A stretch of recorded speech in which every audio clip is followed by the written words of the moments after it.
Okay.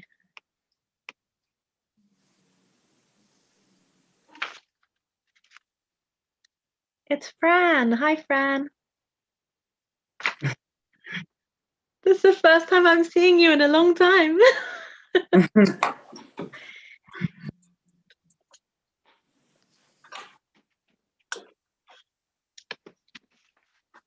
Okay, for the sake of the recording, I'm gonna do a welcome. 1 second. You good? Are you okay with the recording? Yeah, I started it, I think. Let's just double check. Yes, it is live. Yeah, okay. So for the sake of the recording, so welcome to Navigate. Yeah, hello, Rabbi Landau. Hello, Rabbi Landau. He's doing the bulk of the childcare now. So welcome to Navigate. This is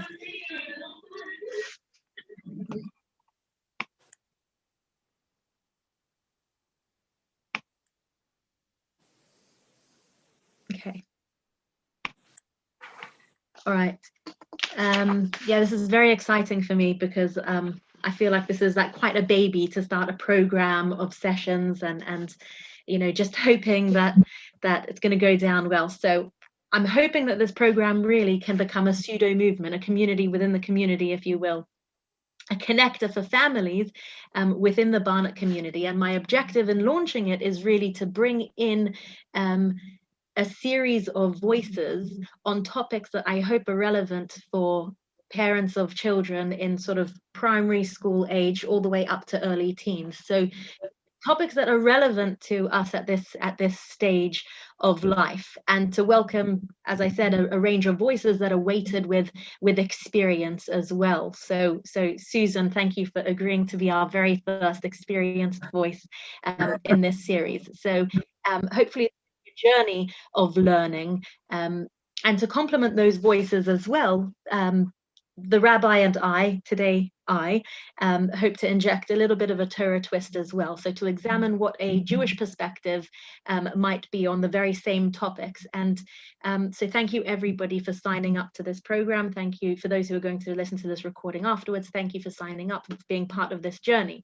So on the cusp, on the very cusp, and you can all hear the relief in my voice, of our children's return imminently to hopefully full-time schooling, I think it's worth reflecting on what the past few months have been like, and namely the fact that many of us have had to learn to, or maybe some of us haven't had to learn it, but certainly have had to experience bridging that gap between our roles as parent and our roles as teacher. So speaking honestly, it's been a challenge, and this balancing act between the two has proven to be very, very delicate, a very delicately balanced relationship for me between myself and my child, who is in formal education really for the first time. So it's been fraught with decisions that I've had to make about my reactions to her schooling, to her academic learning experience, and really that is whether I choose to respond as parent or choose to respond as a teacher. So I think that blurring of roles is something that we've all struggled with, but surprisingly, it's not actually a new concept, because it goes back to Torah sources. This blurring of boundaries, this question of parent or teacher, does go back to Torah sources. And if we were going to look linguistically simply at the biblical term for parents and the biblical term for teachers, so horim, parents, and morim, teachers, why are these words linguistically so related, so similar? And what does that say for each one, for the relationship between the two, not just the two words, but the two roles? And I suspect that Susan's talk might shed light on this. So let's leave that thought on a back burner for the time being, and we'll return to this question having heard from Susan. Now, Susan, thank you so much again for agreeing to launch this program. A little bit about Susan, and correct me at any point if I'm incorrect. Susan qualified as a Montessori of all flavors, but a Montessori practitioner 30 years ago. So very seasoned background there. And Susan, you've worked in many different early years settings. Mm-hmm. Further undertook a degree in early childhood practice, and then another one in education. And glutton for punishment, you also are a qualified SENCO, and for anyone who doesn't know, that's a special educational needs coordinator. So that's, I suppose, a huge amount of responsibility in a schooling or in an educational setting. And it seems that also your community spirit, Susan, has been a huge driver for you, because as well as all of the above, you also ran the Schul toddler group for many years. You have 3 of your own, I believe, and also headed up the Wolfson Hillel PTA, which may very well have been a political endeavor. I don't know. I won't comment. And throughout your professional life, finally, Susan, you ran parental workshops on school readiness and on how parents can support their child at home. Yeah. Finally, on a personal front, you've been a single parent since your 3 children were very young, and you've dealt personally with children with special educational needs. So, Susan, thank you for joining us. I'm going to hand over to you. If everyone doesn't mind keeping yourselves on mute until, Susan, you're going to welcome, I know, a lot of audience participation. So until then, I'm just going to pop everyone on mute. Okay, great. Thank you so much, Shoshana, for that introduction. Right, so obviously I'm Susan. Thank you all for attending this parental talk, which I do hope you find interesting. I've always believed in focusing on each child as an individual. So some of the advice I give does not feel relevant to you. That's completely understandable, as each child is their own unique person. However, I do hope that you will be able to take some helpful hints from what I say. But please feel free to ask questions. I think you'd be able to raise your hand on the Zoom if you're all on mute, or if you'd prefer to speak to me privately at a later date, I'll, if it's okay with Shoshana, I'll get her to email my details to everybody afterwards if you wanted to contact me on your own, like personally later. Sorry, I'm just going to, thank you. I also trying to sort out my, my Zoom things there. Right, so we're talking about teacher or parent. And when we think of a teacher, we usually think of an adult in a classroom teaching children specific subjects such as maths, science, English, and so on. However, as Shoshana was mentioning about the connection between parent and teacher, actually, as a parent, you are your child's primary and actually most significant teacher. It is you that teaches your child her values, beliefs, and these things are the cornerstone of their character, which actually defines who they are as a person. So first and foremost, you are actually a teacher. And in fact, a definition of a teacher is a person who helps students to acquire knowledge, competence, or virtue. So it's actually a far-reaching role and not necessarily one that's confined to the classroom. So obviously recently with the coronavirus pandemic and the lockdown that has followed, the lines have been blurred between what is expected in your role as parent as opposed to what your child's school is expecting you to teach and support them with at home. If you are also in the situation where you are working from home as well, it can often feel like an impossible task. It's all highly stressful, and often as parents, we berate ourselves for not doing enough. Now, thankfully, there is some light at the end of the tunnel, and hopefully most children will be returning to school next week. And I know this, it will be different for them this time. It's not going to be as school used to be, but children are very adaptable and will soon learn what the school expects of them. But I just wanted to give you some reassurance and tips to hopefully help you navigate some elements of parenthood. So first of all, every child is an individual and learns at different rates. You and they can only do their best. At such a young and impressionable age, the most important thing is that a child feels loved and secure. So you have to really try not to put them under any unnecessary pressure, as children can feel stressed just as much as adults do. Your child will be looking to you for reassurance, support, and security. So try not to let your own anxieties overwhelm you. Children really live very much in the moment. So if you focus on the here and now and whatever task they are attempting to accomplish at that time, they will do the same. It's really essential that you prioritise things, as it's so easy to get overwhelmed, but actually your needs are just as crucial. So please make sure you schedule time in the day for you personally to relax, take stock of how far you've come, because I can assure you, if you are happy, then your child will be too.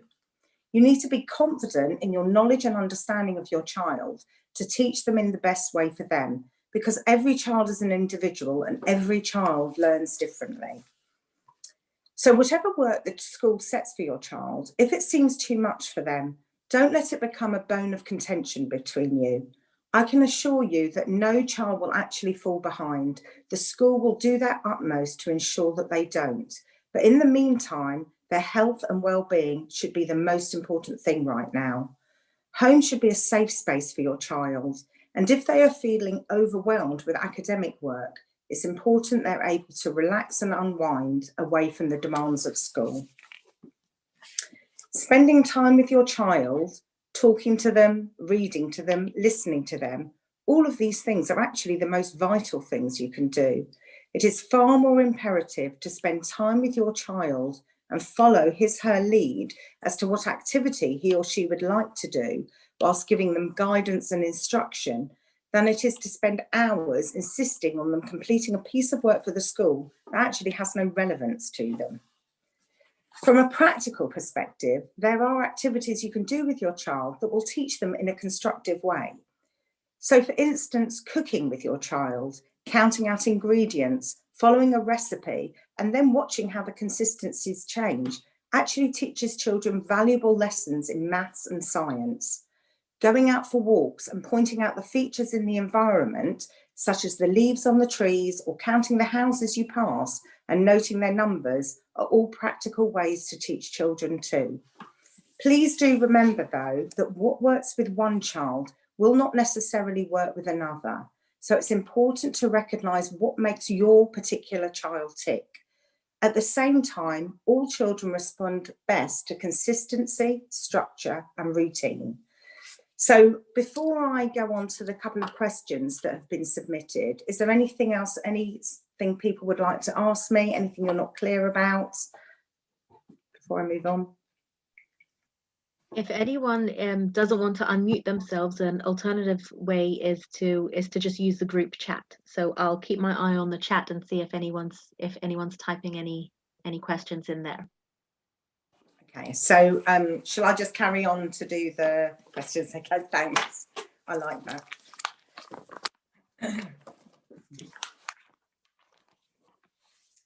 So the first question is, a parent has submitted a question regarding their child who's age 6 in year 1, who is below the class average in both maths and English reading. This upsets the parent, and the child may realise this as the parent feels they're bad at hiding it.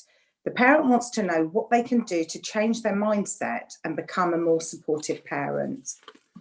Now, I know it's all too easy to compare your child to others in their class, but actually how a child achieves in maths or English, for instance, is just a minor part of their ability. Being aware of how they are performing compared to their peers is not always beneficial in young children. There are many children who take longer to grasp concepts than others, but this in no way means that they will be forever below the average. It's really imperative that you focus on what your child can do rather than what they struggle with. Every child, as I've said before, is an individual, and every child develops at his or her own pace, and how they perform in class doesn't necessarily have any bearing on their future achievements. Children absolutely learn in different ways, and maybe the way maths or English is taught at school does not suit your child. So it's important you ensure they are given lots of different ways to practice maths and reading in a more practical way, by counting items as you lay the table, or pointing out road signs as you go for a walk, for instance. And when you're going for a walk, you can also look at the numbers on the houses or look at the road names. All of these things teaches your child in a non-confrontational manner. And unfortunately, just focusing on tests is not necessarily how your child is best able to learn. I know there is a lot of focus at school on them achieving tests at certain stages of their school career, but as a parent, it's really important that you develop your child as a whole person, not just how they are in these particular subjects at school. As long as the child is doing the best they can, that is actually the main factor. Praise your child for all those things that they're good at, which may not be a school-based subject at all. It could be how they listen and talk politely, tidy up their toys, or excel in other activities such as drawing or jigsaw puzzles. And also, as an aside with jigsaw puzzles, that is a really good way to teach mathematical development, because the way a child puts together a jigsaw puzzle actually does help with maths as well. And the other thing that also helps with maths is listening to music, playing music, anything like that there's a strong correlation between children who are able to understand music, who are actually able to cope with maths concepts as well. That's just as an aside. So also, please remember, because you're talking about a child who's age 6, year 1, remember, in a lot of other countries, children don't actually start formal schooling until they're 6 or even 7. And even then, it's far more play-based and not as structured as our reception year 1 and year 2 children. Young children are like sponges, and they absorb information, but they don't always necessarily understand the meaning behind something until they've matured slightly a bit more. In the meantime, though, they absolutely will pick up on how you act towards them. The only comparison you should make with your child is with them and their personal development, how they have grown and developed, how much better they have done, say, on their spelling test this week than they did last week, on how brilliant, oh, you know, you're understanding, you're able to read these words more easily. It's irrelevant, actually, what other children do. It's more relevant how they are achieving in themselves. So it doesn't really matter if their peers are ahead of them in certain areas. Every child has their own skills and abilities, which will come to the fore once the groundwork has been covered. Has anybody got anything they would like to ask in regards to that question before I do the other one? No? Yeah, I did a reaction. I raised my hand. My question is really bouncing off of that. Is a Yes. question about tutors. Yeah. How young is too young? I know, obviously, it's they say that it's like a very Jewish thing to have tutors for our kids. And personally, I know also you spoke about schooling not being so formal young ages, and my daughter she's just a week off 7 years old even. The first time that she's really experienced formal schooling, because we came from a country, from Israel, where they don't start that until 7 years old. So we've had to close a big gap, and we're still considering, you know, we had some tutoring, and we're considering continuing that on to close a gap. Is that detrimental because it forces a more sort of hyper focus on academia, or is that normal and encouraged at this age? I think really it depends on your child, and also it depends on the tutor themselves. So a good tutor will react to how the child learns and will prepare activities and lessons appropriate to the child and their age and stage of development. When it becomes a argument, in, like, say, for example, you know, your daughter says, no, I don't want to go to the tutor, and fights against it, then it's detrimental and there's no point in it. As a general rule, you are absolutely right. There does seem to be quite a lot of focus with many parents, many Jewish parents in particular, on having their child tutored.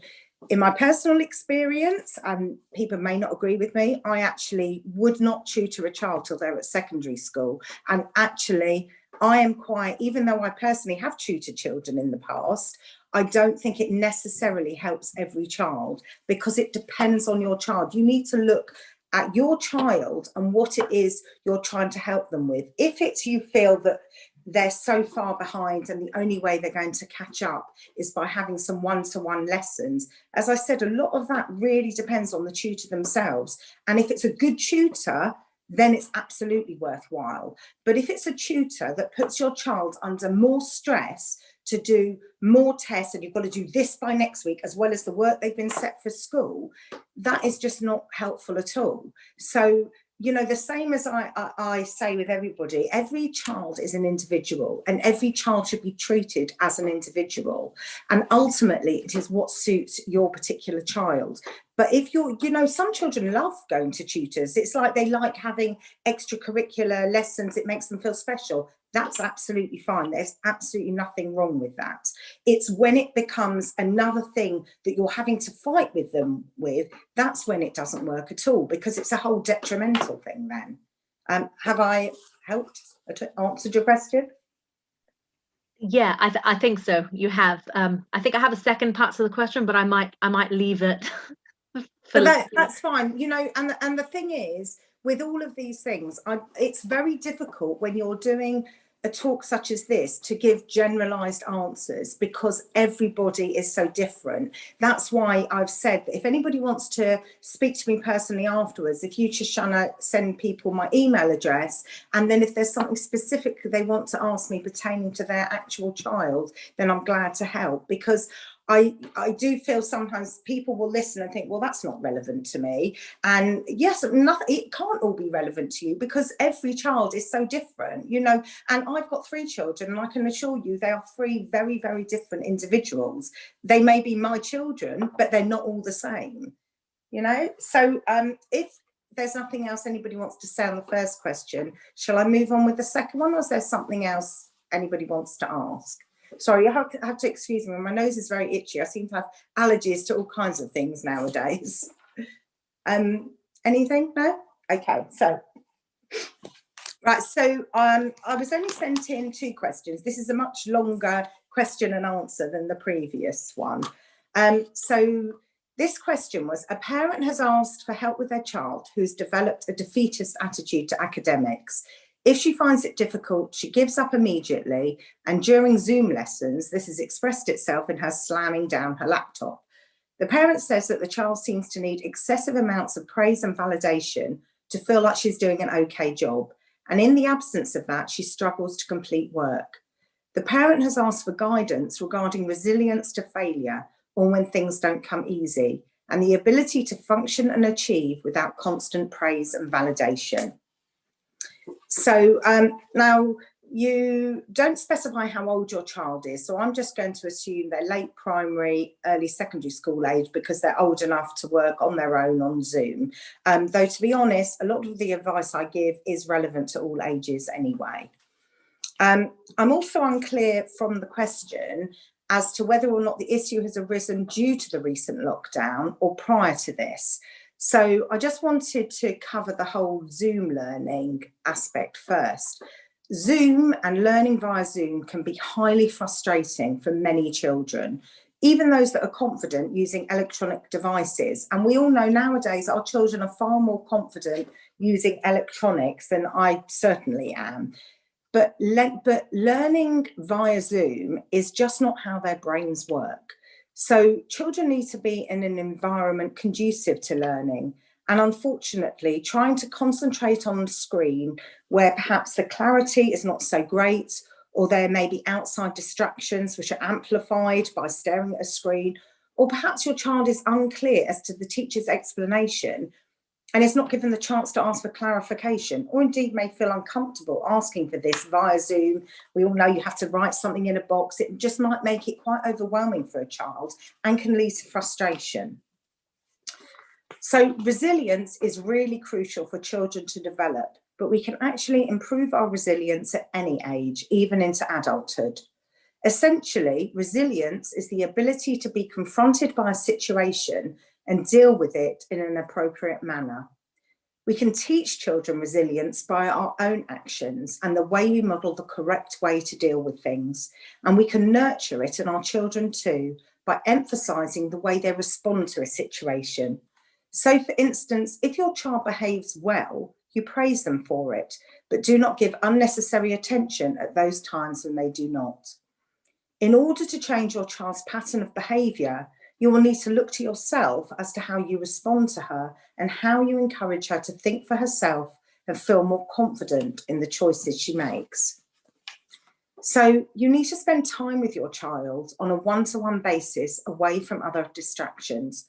I'm not suggesting for 1 minute you carve out hours of your day to do so, but even 10 minutes a day spent playing with your child, talking to her, reading with her, and just listening to her express herself will make a huge difference. Depending on the age and interests of your child, you could spend time doing an activity together or playing a board game, for example. If you spend time with them in this way, they will know that you are thinking of them and prioritising them without them having to continuously ask for praise or validation, as you will be giving this to them instinctively when you focus solely on them. We all have so many things to occupy our time that it's hard to prioritise, I know. Excuse me.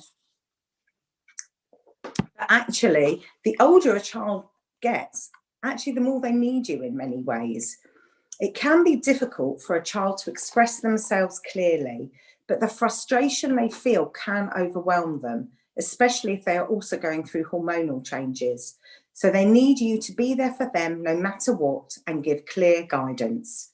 Believe me, if you spend time focusing solely on your child every day, and if you have more than one child doing the same for each child, you will actually reap the benefits, as your child will feel loved and secure and will feel more confident to tell you what is worrying them before it gets to the stage of them slamming the laptop down in frustration.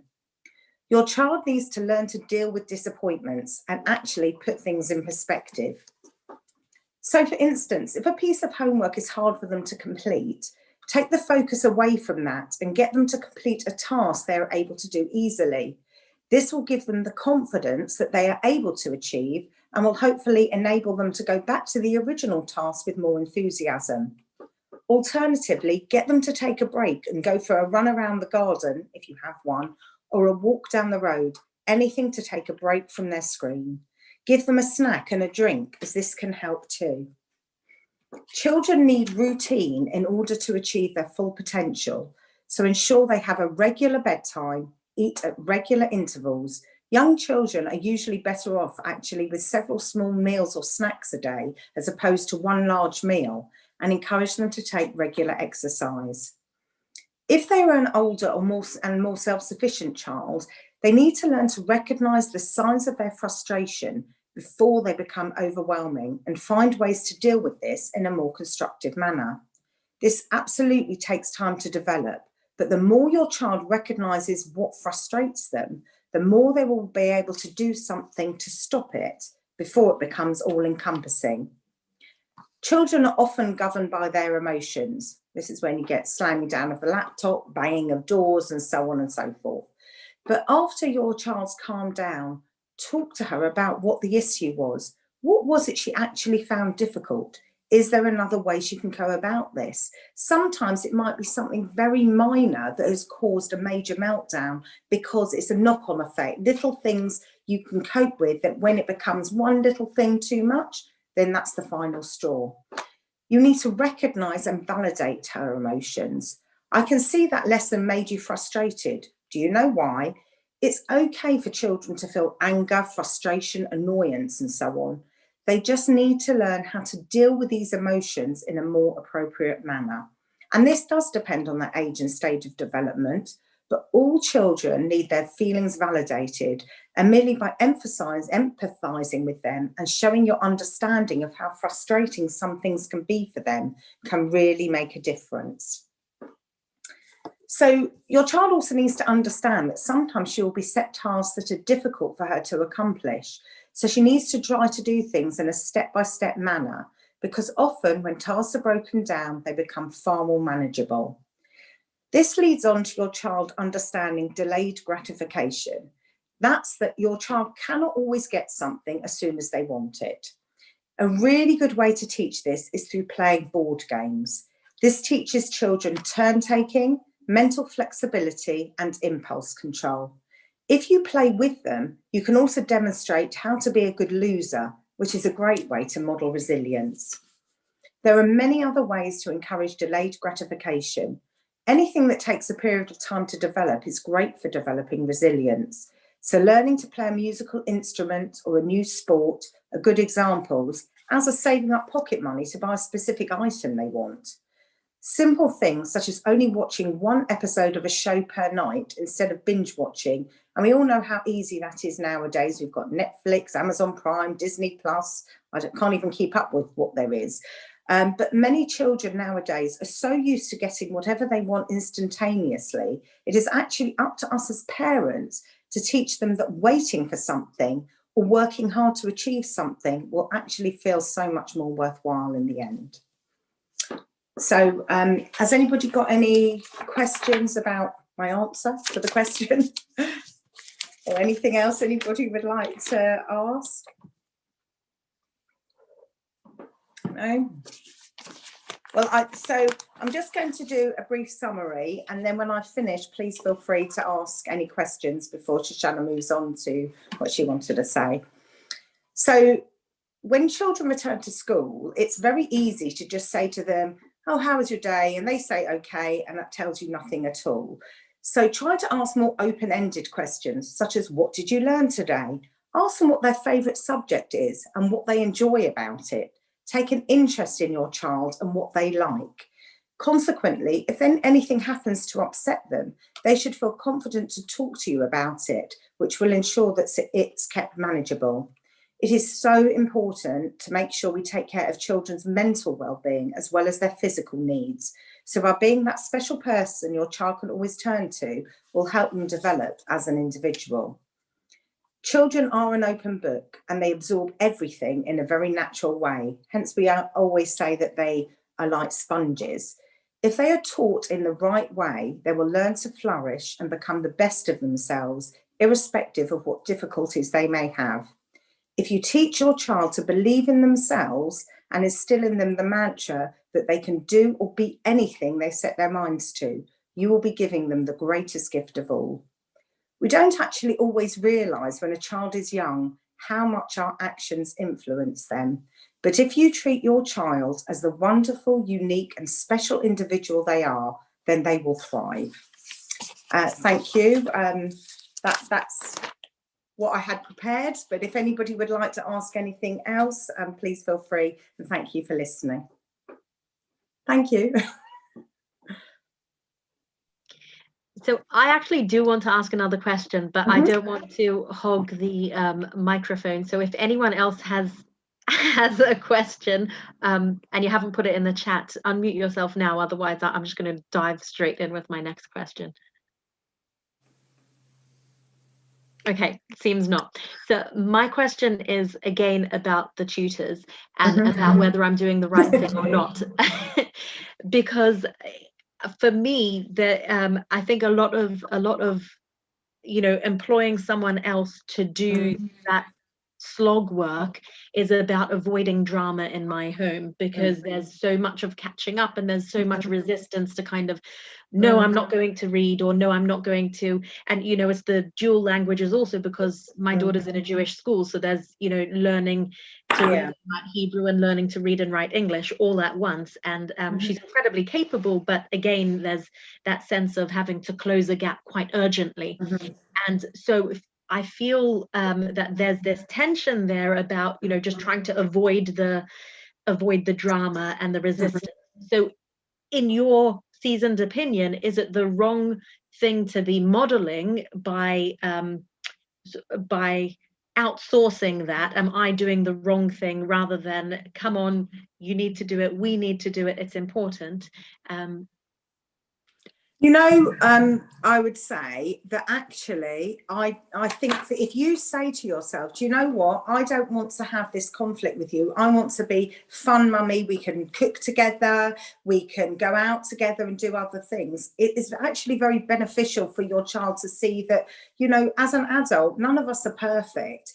Children look at their parents. We are the most important people in their lives. But if all of what you're doing leads to conflict and arguments, then actually there's no point in doing that. And sometimes children do react better to an outsider, but I absolutely think it's got to be the right person for your child, because what I said earlier is you really don't want to be in a situation where you introduce a tutor who makes your child feel overwhelmed. If you introduce a tutor and they look forward to seeing this tutor every week, and it's one-to-one time every week with this tutor who really gets your child and brings out the best in them, then absolutely it is a positive thing. I think as parents, we really try to be absolutely everything for our children. And speaking from a personal perspective, I have brought my children up since they were very young on my own, and I really did feel that I needed to be everything everything to them. And there were times when I said, you know what, I can't do these things. You know, I'm not particularly good at maths, I have to be honest. I'm great at early years maths. I'm not really good at the complicated things. But thankfully for me, as my children got older, I had my middle child could teach my younger son, my younger daughter. Excellent, marvellous, always good to share the load. But that basically is the same thing as you're talking about with the tutor. It's somebody else to teach your child in a way they're going to understand, in a way that doesn't lead to conflict. So, you know, whatever my personal feelings are, I really do feel it's so important you do what's right for your individual child, because how I've brought my children up and what I think are important is to do with them and what their needs were as they've grown up. I like to think, you know, they're all grown up now, they're all adults, and they seem to be quite well-rounded individuals. So I think, you know, I always said, you get them to 18, great, marvellous. But ultimately, we all make mistakes as we go along. We're not perfect. And I think it's absolutely fine to say, do you know what? I'm really struggling at some of this work that you've been set. I'm going to get somebody else in to sit with you once a week to go over maths, because maths isn't my strong point. There is nothing wrong with that. And I think actually recognizing your own weaknesses as well as your child's strengths and weaknesses is really important, because none of us are perfect. Thanks, that definitely answered mine. I think I'm going to keep going with the conflict avoidance. That's fine, you know, and that's not a bad thing. You know, why do you want to have that conflict? Nobody wants stress and conflict in their lives.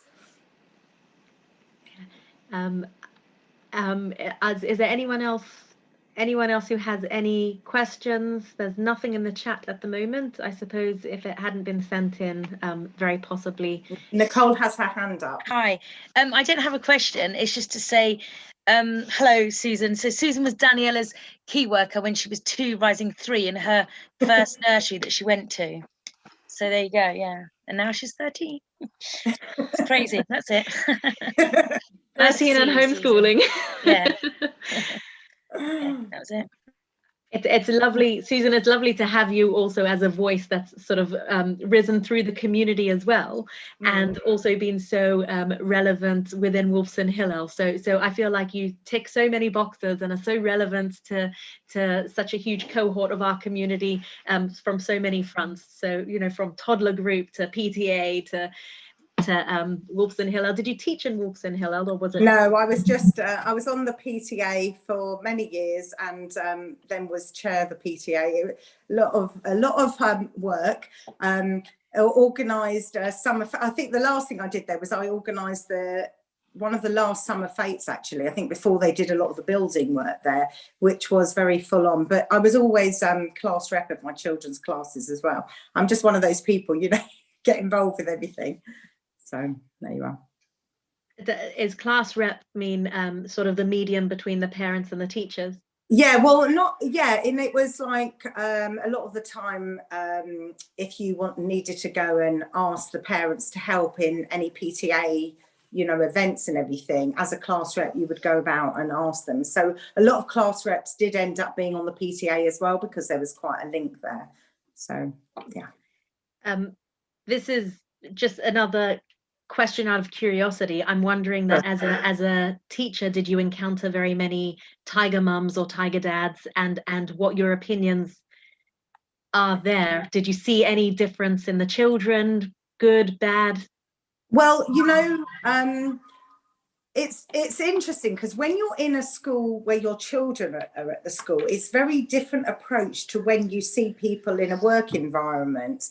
Because so when I was working in nurseries and parents would come and ask me questions, I wouldn't get that same kind of, like, people wouldn't approach me in the same way in the school playground. But I was very careful not to basically butt my nose in if people weren't asking me a specific question about their child or what they did, because, you know, everybody has different parenting styles. And, you know, I've got a lot of obviously good friends who've got children the same age, and I wouldn't necessarily always agree with the way they parented their child, but I'd be very careful not to say anything, because everybody is different, and you have to be really careful like that. I think that competition between parents seems to have got more so, I think, in recent years, actually, because I've noticed that from places I've worked, there's been a lot of, parents trying to get their children into the best school, and they're tutoring them to make sure they get into the fast stream of JFS was the big thing. Everybody used to do that. And my attitude was very much, if your child needs to be tutored that much just to get them into a fast stream, then actually it's not the right thing for them. It depends what you're doing things for. Putting your child under unnecessary stress to try and push them into going to a top class of something where they're going to need continuous extra support is pointless, because it doesn't mean they're not going to learn the same things at the end of the day. But I am quite careful with what I say to people, because you really have to be careful not to blur the line. So definitely my relationship with parents that I met at Wolfson Hiller were very different from the parents that I met in my working life, and people would talk to me in a different way.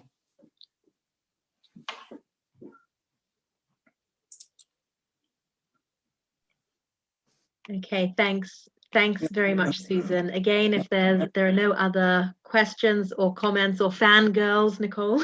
Run away now. She has.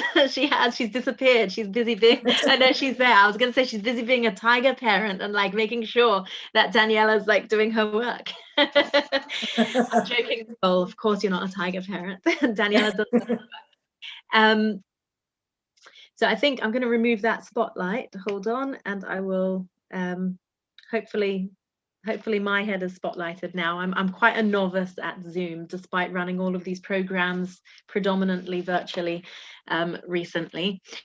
So thank you very much, Susan. I think it's great. Everything that you said was just incredibly relevant and leads really nicely into, and particularly towards the end, the focus on parents who also try assume a role of the pushy academic teacher as well.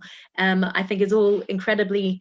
I think it feeds in really nicely to our original question of what is the that dual role of the Horim, the parents, and the Morim, the teachers. And I think if we're going to use a textual basis for this question, I think we can start with our calling card prayer, which is the Shema.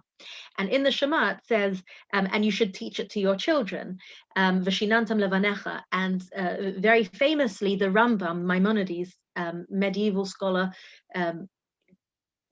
clarifies that this reference to your children doesn't just refer to our biological children, but actually it refers to teacher student as well. And you should teach it to your students. You should teach it, of course, to your children, and also teach it to your students. And this has a legal or a halachic, a Jewish legalistic ramification as well. The implication being that just as a child has a halachic, a legal obligation of respect to one's parents, likewise, a student has those same legalistic requirements of respect towards their teacher.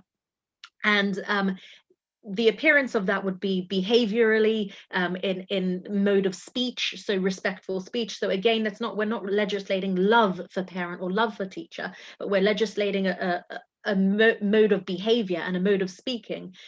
So that could be standing up when a teacher or a parent enters a room, speaking respectfully to a teacher or parent. So we're seeing this parallel between how a child has to behave around and towards and speak around and towards a parent, and how a student has to behave and act and speak to a teacher. So we're seeing already that there's a very direct link between the two roles, and this dynamic of this comparison between students and biological children, between parents and biological parents and teachers, goes back even further than that. And we can use as our archetype of these two roles Moses and Aaron, Moshe Rabbeinu, the archetype grandmaster teacher, and Aaron the high priest. Why is that? Because what does Aaron represent?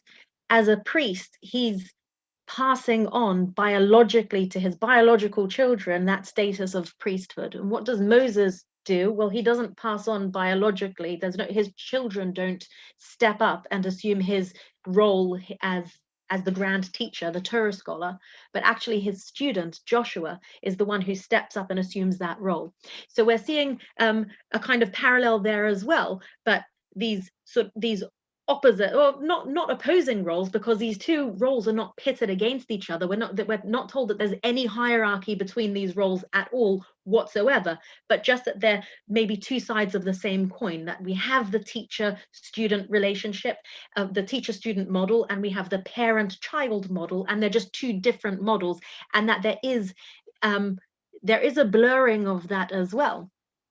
And what both of those positions are trying to do is, both a parent and a teacher, the role is to hand down Jewish legacy to their children or to their students. So they're achieving the same thing, really, which is why we have that same legal implications, those same halachic implications between the two, because the two have the same motive, that motive of handing something down to the next generation. The outcome is the same. And I wanted to quote Rabbi Sachs, may his memory be a blessing, that education is a conversation across generations. Education is a conversation across generations. And I think that as we approach Pesach, as we approach the Passover Seder, this is so poignant, because we have this mitzvah of retelling the story of the Exodus, of hashing through that same story again, the Haggadah, passing it down. And the primary mitzvah of Pesach, of the Haggadah, is retelling that story, Haggadah levincha, to tell it to your children, or we've extrapolate that idea of children being students. And I think that this becomes very clear that there is this comparison when our two primary stories within the Haggadah, other than the story of the Exodus, of course, but our two primary scenes within the Haggadah is, on the one hand, that scene of the 4 sons. But on the other hand, we've got that scene of all those rabbis who are sitting down and they're retelling the story, and who comes to interrupt them? Not their children racing in at dawn, but actually it's their students who interrupt them to tell them that, the sun is rising and it's time to say Shema. So we've got these two opposing stories, or these two complementary stories rather. One of children sitting down with their parents at the Seder table, and the other one of students with their teachers at the Seder table, and the two are positioned right next to each other, as if to complement one another, as if to present those two archetypes again, that just as Moses and Aaron were the archetype teacher and the archetype parent, and again, not pitted against each other, but rather complementing one another.